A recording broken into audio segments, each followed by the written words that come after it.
Hello everyone, my name is Roshan Kumar. आज के इस वीडियो लेक्चर में मैं बात करूंगा डाटाबेस मैनेजमेंट सिस्टम का। जैसा कि आप सभी लोगों को पता होगा, एसबीटी बिहार ने सिलेबस चेंज किया है।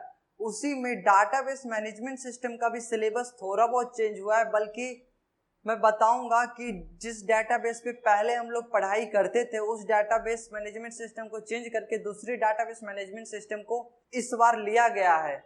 तो सबसे पहले मैं आप लोगों को आज सिलेबस डिस्कस करके दिखाऊंगा कि आज के सिलेबस में क्या क्या चीजें पढ़नी है। सिलेबस डिस्कशन में जाने से पहले मैं आप लोगों को बता दूं कि डाटाबेस मैनेजमेंट सिस्टम हम लोग पढ़ते क्यों है और डाटाबेस होता क्या है। हम सभी लोग आजकल फेसबुक, व्हाट्सएप, यूट्यूब, इंस्टाग्राम जैसी चीजें यूज करते हैं, पर आप लोगों को पता है कि इन सब पे डाटा कहाँ से आता है, इन सब पे डाटा कौन अपलोड करता है, इन सब चीजों को मैनेज कौन करता है।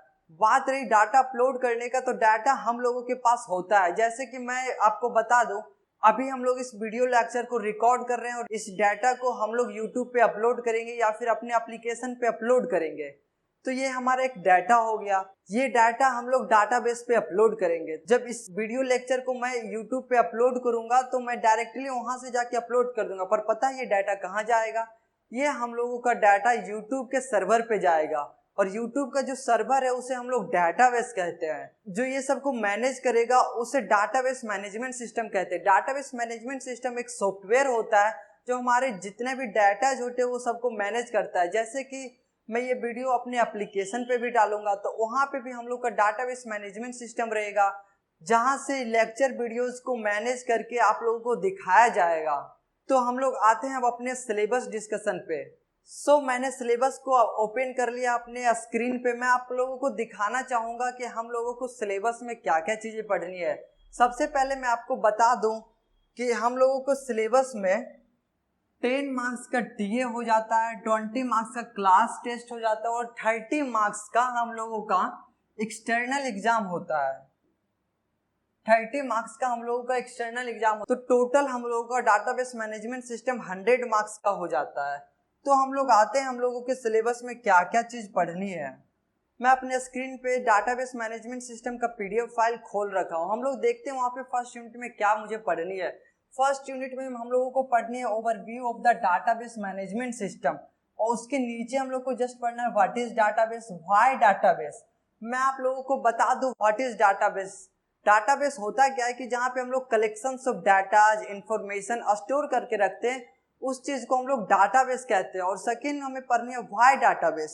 जैसा कि हम लोगों को पता होगा, पहले टाइम में क्या होता था, डाटाबेस नाम के या इलेक्ट्रॉनिक्स नाम की चीजें नहीं होती थी, तो हम लोग डाटा को स्टोर करते थे ट्रेडिशनल टाइम्स पे, कॉपी पे लिख के रखते थे। वो इम्पोर्टेंट चीजें वहां पे लिखा जाता था जिससे हम लोग को पता चलता था कि एक इम्पोर्टेंट चीज है।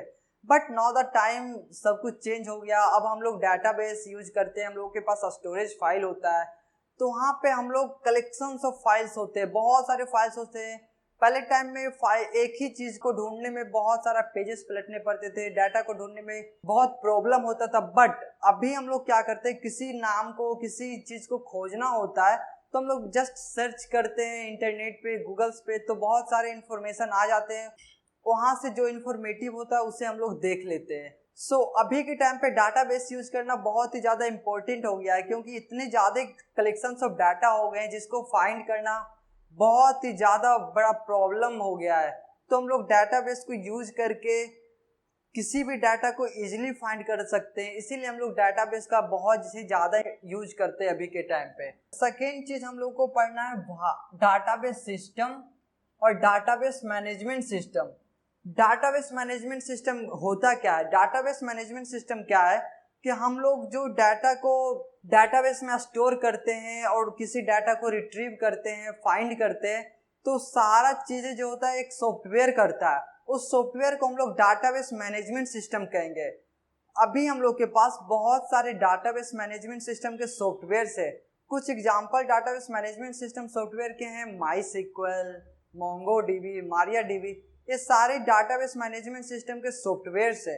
अब नेक्स्ट हम लोग देखते हैं कि हम लोगों को क्या पढ़ना है। सेकेंड यूनिट में हम लोगों को पढ़ना है architecture of the database system. हम लोग क्या देखते हैं कि डाटाबेस मैनेजमेंट सिस्टम को मैनेज तो करते हैं, बट इसको मैनेज करने का एक बे होता है, एक उसी बे में हम लोग को एक आर्किटेक्चर दिया गया है जहाँ पे से हम लोग डाटाबेस को मैनेज करते हैं। उस आर्किटेक्चर में हम लोग क्या देखते हैं कि एक 3 लेवल ऑफ आर्किटेक्चर है जिसमें लॉजिकल व्यू है, फिजिकल व्यू है, कॉन्सेप्चुअल व्यू है। लॉजिकल व्यू हम लोग को क्या होता है, जिसमें हम लोग देखते हैं कि यूजर को डाटा किस टाइप से दिखाना है, वो सारा हम लोग लॉजिकल व्यू में देखते हैं। सेकेंड है हम लोग का फिजिकल व्यू, कैसे हम लोग फिजिकली डाटा को स्टोर करके रखते हैं कंप्यूटर्स में, इलेक्ट्रॉनिक्स फॉर्म में, अपने डिवाइसेस में, ये सारा हम लोग फिजिकल व्यू में देखते हैं।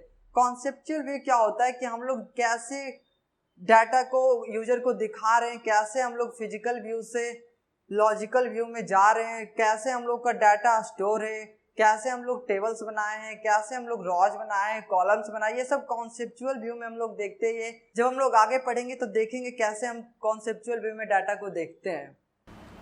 अब हम लोग को पढ़ना है लॉजिकल डाटा इंडिपेंडेंस। इसमें हम लोग क्या करते हैं कि कैसे हम लोग डाटा को यूजर को दिखाना होता है उसमें कुछ भी चेंजिंग करते हैं, उसे हम लोग उस प्रोग्राम को हम फिर से नहीं लिखते हैं, बस लिखा हुआ प्रोग्राम में थोड़ा सा चेंजिंग करते हैं और वही हम लोग को मॉडिफिकेशन हो जाता है, उसी को हम लोग लॉजिकल डाटा इंडिपेंडेंस कहते हैं। फिजिकल डाटा इंडिपेंडेंस क्या होता है, फिजिकली हम लोग का जब चेंजेस करते हैं उसे हम लोग कॉन्सेप्चुअल व्यू में इसका इफेक्ट नहीं होता है, उसी को हम लोग फिजिकल डाटा इंडिपेंडेंस कहते हैं।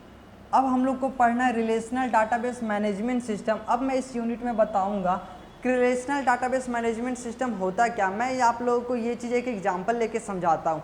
आप लोग फेसबुक पे फोटो अपलोड किए होंगे, वहाँ पे सबसे ऊपर में क्या देखते होंगे कि कैप्शन पूछता है, उसके जस्ट नीचे पिक अपलोड करने का ऑप्शन आता है। और इसी चीज़ को जब हम अपलोड कर देते हैं, फेसबुक पे पोस्ट कर देते हैं, तो हम लोग क्या देखते हैं कि उसके नीचे जस्ट कैप्शन लिखा हुआ है, उसके नीचे हम लोग का इमेज आ रहा है, जस्ट उसके नीचे हम लोग का कमेंट सेक्शन है, लाइक है।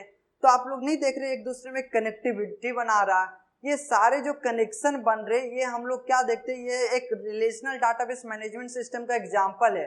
हम लोग तो ऐसा नहीं करते कि इस फोटो का कैप्शन कहीं और दिख रहा है, इस फोटो का कमेंट कहीं और दिख रहा है, ऐसा नहीं होता है। ये हम लोगों का क्या है कि रिलेशनल डाटाबेस मैनेजमेंट सिस्टम होता है। उसमें हम लोग क्या देखते हैं, इंट्रोडक्शन। जैसा कि मैंने बताया है कि जब भी डाटा को हम लोग अपलोड करते हैं या फिर पोस्ट करते हैं, जब डाटा को हम लोग को कुछ दिखाना होता है तो एक दूसरे के साथ कनेक्शन होता है, एक दूसरे के साथ रिलेशन होता है, उसी चीज को हम लोग आरडीएमएस बोलते हैं। अब नेक्स्ट हम लोग को पढ़ना आरडीबीएमएस टर्मिनोलॉजी। इस आरडीबीएमएस टर्मिनोलॉजी में क्या होता है कि हम लोग जब डाटा को स्टोर करते हैं तो उसमें बहुत सारे जो होते हैं टेबल्स होते हैं, रॉज होते हैं, कॉलम्स होते हैं। जैसा कि आरडीबीएमएस का मेन पर्पस है डाटा को स्टोर करने का एक टेबल के फॉर्म में। हम लोग का जब डाटा स्टोरेज होता है आरडीबीएमएस में एक टेबल के फॉर्म में होता है। उस टेबल में हम लोग को रॉज होते हैं, कॉलम्स होते हैं, उसमें बहुत सारे कीज होते हैं। तो आरडीबीएमएस का मेन जो फंक्शन है, मेन जो पर्पस है डाटा स्टोर करने का, एक टेबल का फॉर्म में होता है। उस टेबल्स में जो जो आते हैं वो सबको हम लोग क्या कहेंगे, आरडीबीएमएस का टर्मिनोलॉजीज कहेंगे। अब नेक्स्ट हम लोग को रिलेशनल मॉडल। रिलेशनल मॉडल क्या होता है कि कैसे हम लोग डाटा को दिखाते हैं यूजर को, कैसे मॉडिफिकेशन करते हैं, उस हम लोग रिलेशनल मॉडल में देखते हैं। बेस टेबल, ये एक इम्पॉर्टेंट है। बेस टेबल क्या होता है कि हम लोग के पास जो डाटा होते हैं वो बहुत सारे होते हैं, वो उसको हम लोग आरडीबीएस में एक टेबल के फॉर्म में डाटा को अपलोड करते हैं या फिर डाटा को रखते हैं। और वो जो टेबल होता है एक ही टेबल नहीं होता है, बहुत सारे टेबल्स होते हैं और उसमें से एक मेन टेबल होता है। उस मेन टेबल को हम लोग क्या बोलते हैं, बेस टेबल्स बोलते हैं। अब हम लोग को आता है keys, primary keys, foreign keys. ये सारे कीज क्या होते हैं, कीज जो होते हैं मैं आप लोग को बताता हूँ। ये एक टेबल है, इस टेबल में ये हम लोग का कॉलम है, ये हम लोग का रोज है। एक पर्टिकुलर कॉलम को हम लोग क्या बोल सकते हैं, एक प्राइमरी की बोल सकते हैं। एक पर्टिकुलर रो को हम लोग फॉरेन की बोल सकते हैं। ये हम लोग जब पढ़ेंगे आगे, जब डाटाबेस बनाएंगे यूज करके, एसक्यूएल का यूज करके, तब हम लोग देखेंगे कि की क्या होते हैं, हम लोग कैसे यूज करते हैं इस चीज का। अब नेक्स्ट हम लोग का कंस्ट्रेंट्स। कंस्ट्रेंट्स क्या होता है, constraints just a simple, constraints हम लोग का सेट ऑफ रूल्स होता है। कैसे हम लोग उसमें लिमिटेशन सेट करते हैं टेबल्स में कि किसी चीज में इतना ही डाटा अपलोड होगा, किसी चीज में इतना ही नेम अपलोड होगा, किसी चीज में जब हम लोग देखते होंगे कैप्शन लिखते होंगे फेसबुक पे, वहां पे क्या देखते हैं कि इतना ही लिमिट होता है कैप्शन लिखने का। वही कैप्शन लिखने का जो लिमिट होता है कंस्ट्रेंट्स के अंडर ही आते हैं। अब हम लोग का कोर्स रूल होता है। कोर्स रूल्स क्या होते हैं? कोर्स रूल्स क्या होते हैं? आरडीबीएमएस कैसे वर्क करेगा ये कोर्स रूल्स के अंडर डिफाइन है। कोर्स रूल्स जो दिए हैं वो हम लोग को ईएफ कोड दिए हैं।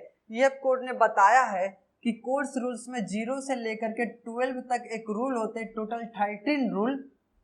उसे हम लोग कोर्स 12 रूल कहते हैं। उस कोर्स रूल्स में आरडीबीएमएस का सारे चीजें दिया गया हो कैसे आरडीबीएमएस वर्क करेगा।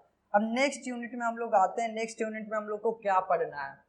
नेक्स्ट यूनिट में हम लोग को बताया गया डाटाबेस डिजाइन कैसे करेंगे। डाटाबेस डिजाइन हम लोग को आरडीबीएमएस में टेबल के फॉर्म में होता है।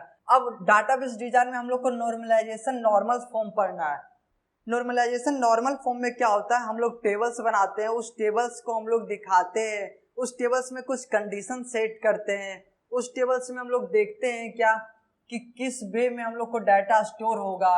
1NF एक चीज आता है नॉर्मलाइजेशन में, 2NF, 3NF, BCNF, 4NF, 5NF। इस सब में हम लोग क्या देखते हैं? अलग अलग कंडीशंस में डाटा को स्टोर किया जाता है एक टेबल्स के फॉर्म में।